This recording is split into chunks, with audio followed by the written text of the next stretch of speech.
బీఆర్ఎస్కు good bye చెప్పిన senior నేత కేశవరావు. షాక్లో కేసీఆర్. ఎన్నికలకు ముందు ఒక పార్టీలోంచి ఇంకో పార్టీలోకి నేతలు జంప్ అవుతూ ఉంటారు. ఈ క్రమంలో బీఆర్ఎస్ పార్టీకి కీలక నేతలు వీడుతున్నారు.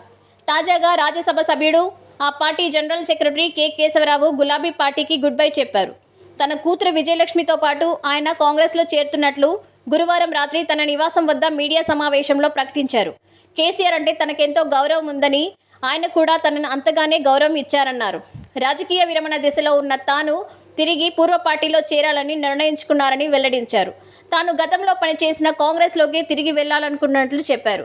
తనకు రాజకీయ జీవితం నేర్పిన కాంగ్రెస్ అంటే తనకు సొంతిల్లు లాంటిదని కేకే తెలిపారు.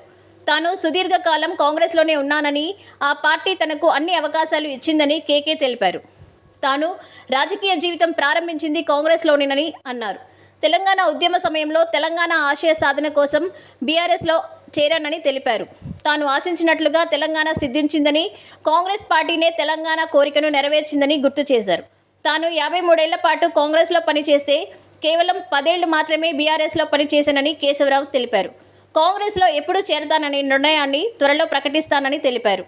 ప్రస్తుతం తాను రాజకీయ విరమణ దశలో ఉన్నానని, బీఆర్ఎస్లో యువతకు మరిన్ని అవకాశాలు రావాలని ఈ సందర్భంగా ఆయన అన్నారు. అయితే గురువారం ఎర్రవెల్లిలోని కేసీఆర్ ఫామ్ హౌస్లో కేసీఆర్తో కేకే భేటీ అయ్యారు. ఇరువురి భేటీలో కేశవరావుపై కేసీఆర్ తీవ్ర అసహనం వ్యక్తం చేస్తున్నట్టుగా మీడియా కథనాలు వెలువడ్డాయి.